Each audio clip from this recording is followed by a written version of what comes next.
Hello, bienvenue dans cette nouvelle vidéo sur ce que tu dois absolument savoir pour développer ta confiance en toi.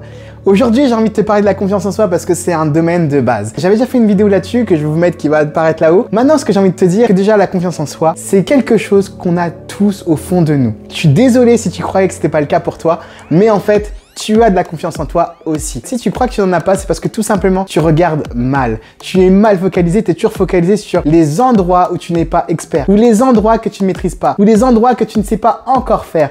Mais si tu te focalises sur ce que tu sais déjà faire, tu vas voir que tu auras de la confiance en toi. Tu as déjà soit été quelqu'un qui a réussi à créer des relations, soit quelqu'un qui a eu des bonnes notes à l'école. Tout le monde a eu au moins une bonne note à l'école parce que même si tu n'en as pas eu en maths ou en français, tu en as eu au moins une bonne en sport ou en art plastique, ça dépend.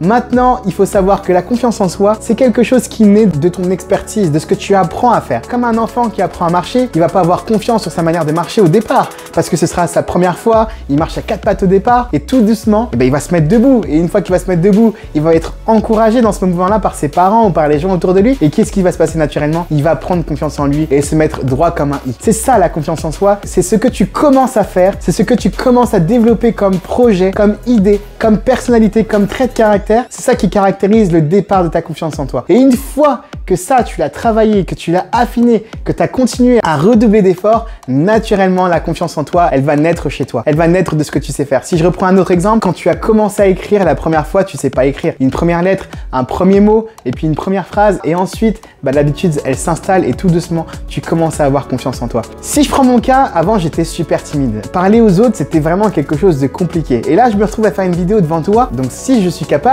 tout le monde en est capable. Le discours, je sais qu'on entend partout, mais c'est vrai. En fait, ce qui se passe, c'est qu'on prend confiance en passant à l'action. On prend confiance en sortant de notre zone de confort. On prend confiance en tentant. Et en fait, t'as pas à te dire que t'as pas confiance. T'as juste à te dire, tiens, comment je peux avoir confiance en soi là-dessus?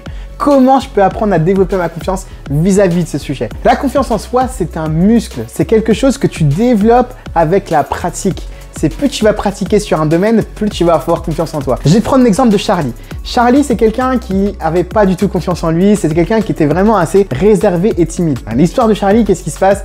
C'est que naturellement, Charlie n'avait pas confiance en lui. Charlie, c'est un garçon qui était plutôt assez stressé. Tu sais, le mec qui ronge ses ongles, qui est anxieux, qui a peur de te parler, qui te regarde pas dans les yeux. Qu'est-ce qui s'est passé? Charlie, on lui a donné une responsabilité dans son travail. Toi qui vas être le coordinateur de nos événements. On lui a donné cette responsabilité-là parce qu'il était vraiment bon. Parce que Charlie, c'est vrai que c'est le profil timide, mais en même temps, c'est celui aussi qui, quand il est tout seul dans son coin, il est super efficace, il va toujours faire les choses en temps et en heure. Mais par contre, il a un peu plus de mal à parler devant les autres. Et du coup, comme c'était le seul de l'endroit où il travaillait, de son emploi, à pouvoir maîtriser les bases de la com, parce qu'il travaillait dans le domaine, il avait forcément besoin de transmettre des informations.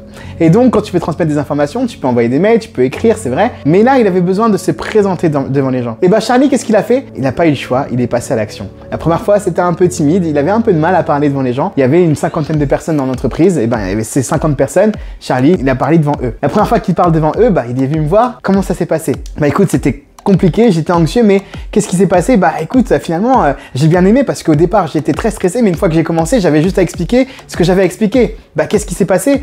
J'ai pris plaisir à transmettre les informations et puis on verra la prochaine fois. La semaine suivante, Charlie revient et encore une fois, rebelote, il doit repasser ses informations.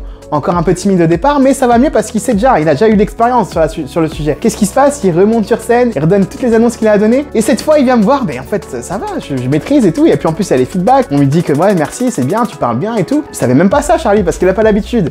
La troisième semaine, qu'est-ce qui se passe? Cette fois, Charlie, il y va beaucoup moins anxieux. Il s'est dit, vas-y, je dois faire mon travail, j'y vais, j'ai pas le temps. Et puis, en plus, il était pressé ce jour-là. Donc, il y va, il monte sur scène, il fait des annonces rapidement, il s'en va. Et je viens de voir et je lui dis, Charlie, et il cherche même pas à débriefer. Pourquoi? Parce qu'il a commencé à avoir l'habitude et il a focalisé sur toutes les autres fois. Il doit passer à l'action et venir parler aux personnes. Donc, voilà ce qu'il a fait, Charlie. Charlie, il est passé à l'action, il a changé son focus, il a changé son angle et tout naturellement, la confiance en soi sur le fait de pouvoir s'exprimer devant des gens, elle est venue.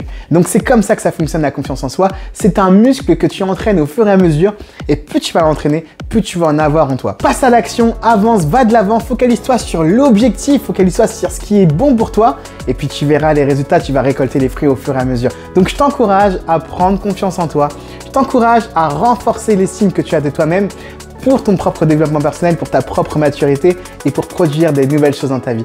Prends bien soin de toi et on se retrouve bientôt.